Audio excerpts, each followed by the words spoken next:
Good morning, children. Welcome to the online classroom of Chanakya Academy for Standard 12th Commerce English Medium. We are discussing about chapter number 4, that is related to banking and monetary policy. Right? First part of this chapter, that is related to banking, we have already learnt. Like what is the meaning of banking, what is the definition of banking, what is scheduled bank, right? Apart from that, we have also learnt about the various functions of bank. Which bank is known as Central Bank of India? Yes, correct.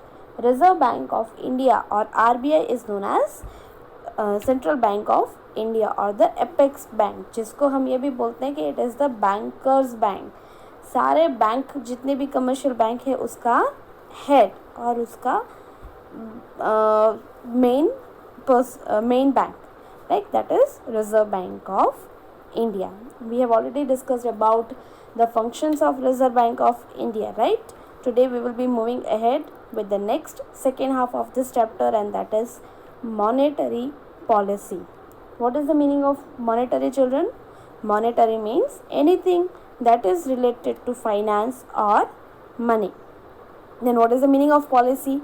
It is defined as a sequence of steps or actions taken related to money, right? So monetary policy basically means that it includes the various steps, activities or actions that are taken by RBI to regulate the demand and supply of money in the economy. ठीक है, economy में जो money की demand है और money की supply है उसको मेंटेन रखने के लिए जो डिफरेंट स्टेप्स गवर्नमेंट या आरबीआई उठाती है उसको हम बोलते हैं मॉनेटरी पॉलिसी. इसका मैं रिसेंट एग्जांपल आपको दूंगी that you must be knowing. Because of this covid this stock market आपका क्या हो रहा है, कंटिन्यूसली डाउन होते जा रहा है and because of this many of the investors have stopped investing in this market, जिसकी वजह से ओवरऑल इकोनॉमी डाउन हो गई है क्योंकि कोई मार्केट में परचेज नहीं कर रहा है, कुछ सेलिंग बाइंग का एक्सचेंज नहीं हो रहा है. तो टू एनफोर्स दिस गवर्नमेंट क्या स्टेप लेती है, आरबीआई क्या स्टेप लेती है, कुछ सिक्योरिटीज़ या स्टॉक्स को परचेज करती है या मनी का सप्लाई इंक्रीज कर देती है, राइट? इस तरह के different steps. Even because of covid the situation is of lockdown, जहाँ पे सारा प्रोडक्शन रुक गया है, सब कुछ रुक गया है, लोगों की इनकम भी रुक गई है.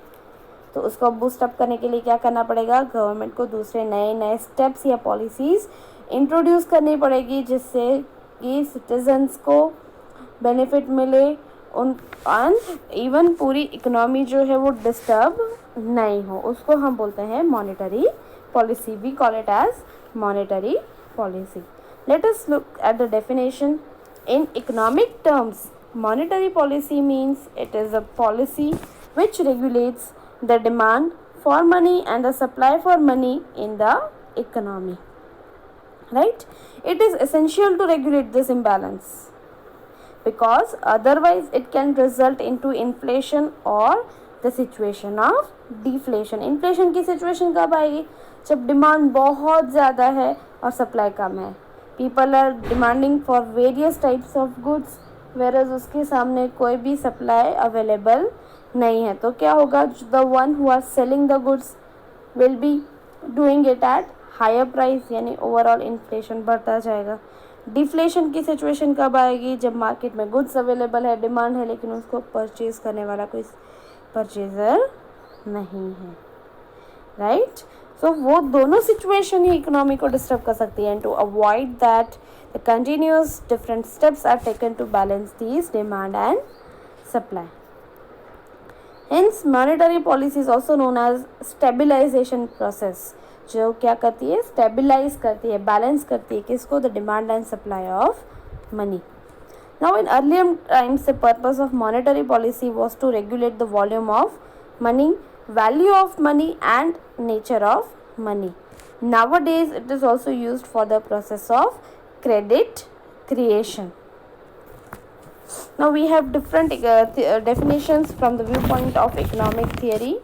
First one given to you over here is this one, that is monetary policy constitute the conscious steps undertaken by the monetary authority which bring about changes in the stock of money, source or generation of money and the cost of money. यानी कोई भी institution जो इसके लिए authorised है like RBI और government और together, right, they constitute some various steps जिससे कि मार्केट में मनी का स्टॉक है या उसको जनरेट करना है उसको हम बैलेंस कर सके. The second definition is also given that the policy which interest various tools of regulating the supply of money in the hands of apex bank with the purpose of achieving general economic objectives is called monetary policy. I repeat, policy which entrusts various tools of regulating supply of money in the hands of apex bank यानी कि RBI with the purpose of achieving the general economic objectives. Third one is the simple terms, the policy undertaken by the RBI or the apex bank for regulating the supply of money to maintain the stability, keeping into the consideration the process of economic development and interest of public is called monetary policy. So children, when we are talking about monetary policy means government और RBI मिलके जो भी policies decide करती है, for that they have to take in consideration two things, interest of general public as well as economic development. इन दोनों को focus करते हुए अगर सप्लाई बढ़ाना पड़े तो they will increase the supply cash flow. if it is needed to be decreased तो वो भी एक्शन RBI लेती है. Now we learned कि okay, this kind of any kind of action is taken by RBI, any kind of step is taken by RBI. The question arises, what are these steps? These steps are known as instruments of monetary policy. That means various measures through which monetary policy is implemented. यानी कि जो supply और demand है उसको regulate करने के लिए जो स्टेप्स लिए जाते हैं हम उसको बोलते हैं instrument of monetary policy. Generally दो हैं, एक है क्वांटिटेटिव मेजर, दूसरा है qualitative measure, that is general measure as well as selective measure. In general measure, today we are going to discuss some few easiest definitions and the rest part will be covered tomorrow.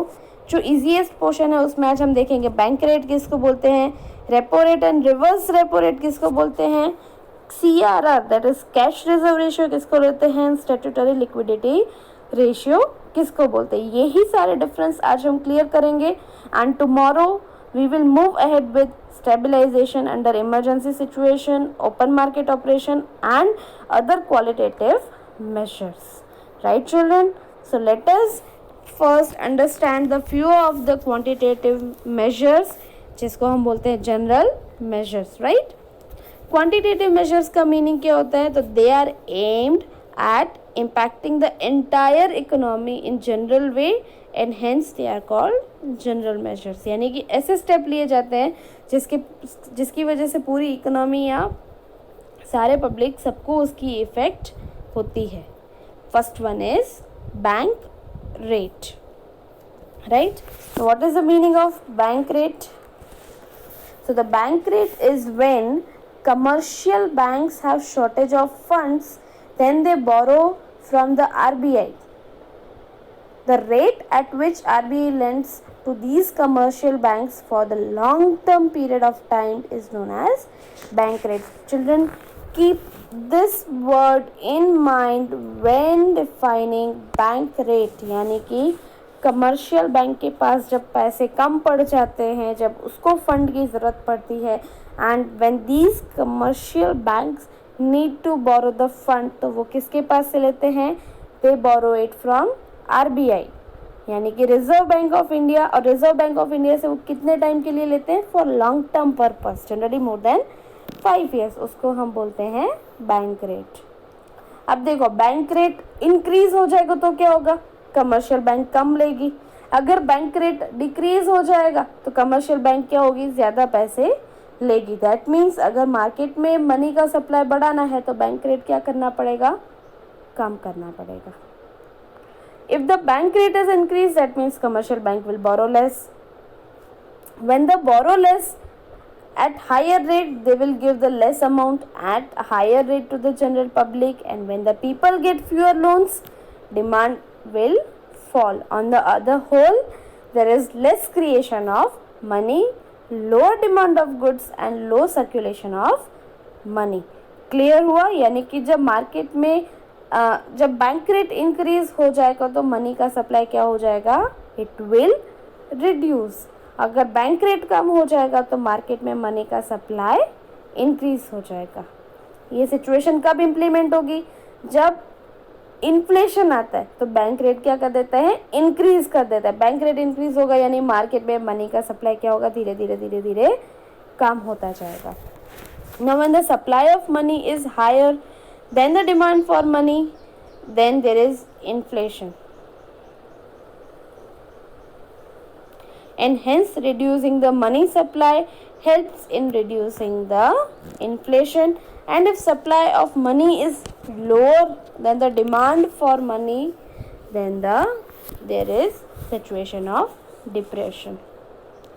Now the policy of keeping the bank rate very low is called cheap money policy, and when the policy of keeping the bank rate is very high, we call it as dear money policy.